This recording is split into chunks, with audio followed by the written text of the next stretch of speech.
चाहिदा सी, पर सानू नहीं पता। कुछ सदी डेढ़ हो गई है कि पंजाब के लोगों को ना गैर पंजाबी जिहा कीता होया है। असी अपनी मिट्टी, अपने विरसे और तवारीख तो दूर हाँ। किवें दूर हाँ, इहदे बारे जरा थोड़ा जिहा सुन लईए। और कदों तो है ये त्यौहार, इहदे बारे 5 मिनट के विचार ने। साडे बड़े उगे सूझवान पारख ने, नावलिस्ट ने, शायर ने, राइटर ने। ढाहा अवार्ड जिहड़ा कोई 35-36 लाख का अवार्ड होंदा कनेडा तो मिलता, उन्होंने नावलों को मिलिया है। तो साडे लिए वो एक वड्डा नां है पंजाबी अदब का।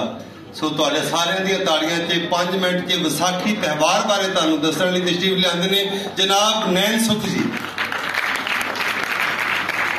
क्या नाम है? नैन सुख। अल्लड़ बल्लड़ बावे दा बावा कणक लियावे दा, बावी बह के छट्टे दी छट पड़ोले पावे दे। जिथे दरियावां दे कंढे ठंडियां मिठियां छावां विच बाल इंज दे गीत गांदियां होश संभालन, उत्थे विसाख चढ़दियां फसलां नहीं पकदियां, आसां ते सदरां जवानी चढ़दियां। सुफने पूरन होंदे ने ते सिकदियां सहकदियां अखां दे सामने खुशियां लहरदियां ने। वेख कणक दा रंग संदूरी, जट्टी सोने दा भाव पुछदी। पंजाब के वसेब नूं, कल्चर नूं किसी एक लफज विच दर्शाना होवे, बयान करना होवे ते ओह मेला। मेला की है? सांझ संगत दा सुख स्वाद,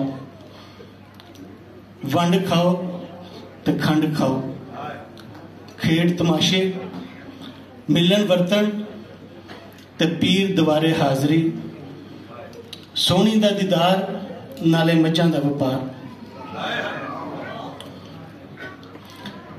पुराने समय विच वाही बीजी हथ नाल होंदी सी।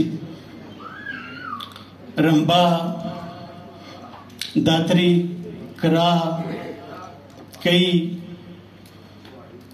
टगे, खूह, फले, फिर मशीनी माहौल आया।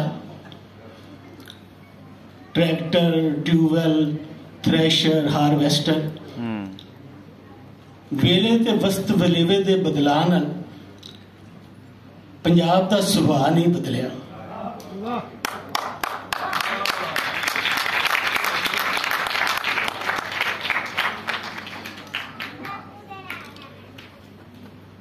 रौनकी महादरा खिड़िया ही रहा। अज भी कणक बीजनी होवे, वड्ढनी होवे, गाहनी होवे, पड़ोले पानी होवे, सुकानी होवे, पियानी होवे, मेले का समा होंदा है।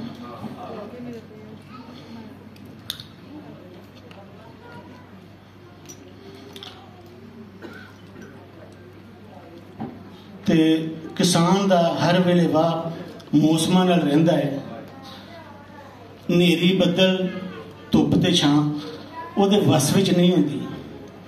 इसलिए तकदीर ते किस्मत तू मन्ने बिना ओहदा सरदा नहीं। कर्मा बाज प्यारिया जीवन क्यों ना, भावें सिर ते लालां दी पंड होवे, विच कणक दे उग घाट पैंदा, भावें लख न्याई दी वंड होवे। कुदरत ते अक्सर किसान ते मेहरबान ही रहिंदी, पर सियासी ते सरकारी फैसले कदी कदी उहदे हक विच नहीं होंदे। अक्सर नहीं होंदे, कदी कदी क्यों? वो अन्नदाता ते है पर मुख्तार नहीं, मजबूर है। वो हड़ताल नहीं कर सकता, जिवें ट्रेडर्स ने, ट्रांसपोर्टर्स ने, डॉक्टर्स ने। उन्हें अपने डंगरां नूं भुखिया नहीं रखना, उन्हें फसलों नूं पानी लाना ही लाना। घट्टो घट ओदी कणक दा उन्ना ते मुल पाओ कि ओदा खर्चा निकल आवे। बहुत अच्छे, बिल्कुल ठीक है। मेले दे कम दी गल जिन्ना विसाखी दे मेले ते भंगड़े पाने सन और उससे जुलूसां विच रल के शहरां दीयां सड़कां ते धक्के खांदे फिरदे ने।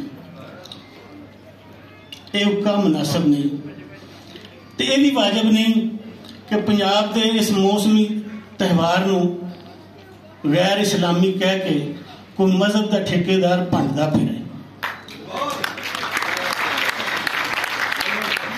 क्यों जे पंजाबियों नूं मौलवियां ने सराते मुस्तकीम नहीं विखाई, उन्हें वादतुल वजूदी सूफियां पिछे लग के कलमा पढ़िया, अव्वल हमद सना इलाही जो मालक हर दा। उन्होंने बिस्मिल्लाह तो इंज ही हुई सी कि अलहमदुलिल्लाह रब्बिल आलमीन। वो आलमीन का रब सिर्फ मुसलमानों का रब नहीं, तो जिवें धरती सांझी है इंज ही उहदे त्यौहार भी सांझे। जिहड़ी फोकलोर है उहदे विच जिस वेले मजहब रलदा है तो मिथालोजी बनती है, फोकलोर विच सियासत रलदी है तो तुहाडी हिस्टरी बनती है जिहदे तो तुसीं अपना नैशनलिज्म बनाते हो। जो मुस्लिम मराठाचारी बनी तो कृष्ण ते राधा ही हीर रांझा बन गए। साडे सूफियां ने हीर बन के शायरी की ते रांझा साडा महबूब है। पंजाब की फकीरी किवें बनी कि इत्थों का जिहड़ा अगर विचारधारा जिहदे नाल मुद्दतां पंजाबी जुड़े रहे वो जोग है। जोग दे नाल जो तसव्वुफ का मिलाप होया, तसव्वुफ भी किहड़ा अरब का तसव्वुफ नहीं, खरासानी तसव्वुफ। एक बड़ा बड़ा फर्क है। बगदाद, निशापुर, हेरात और समरकंद, बुखारा विच असी मौलाना रूम मंसूर हलायत बाज यजीद बस्तामी के पिछे लग के जिहड़ा मलामती इस तसव्वुफ का सिलसिला है, क्योंकि वह साडे जोग दे नाल बहुत रलदा मिलदा सी। इस वास्ते पंजाब की फकीरी बनी, तो पंजाब की फकीरी विचों ही बाबा नानक निकले। तो जिहड़ी सिक्खी है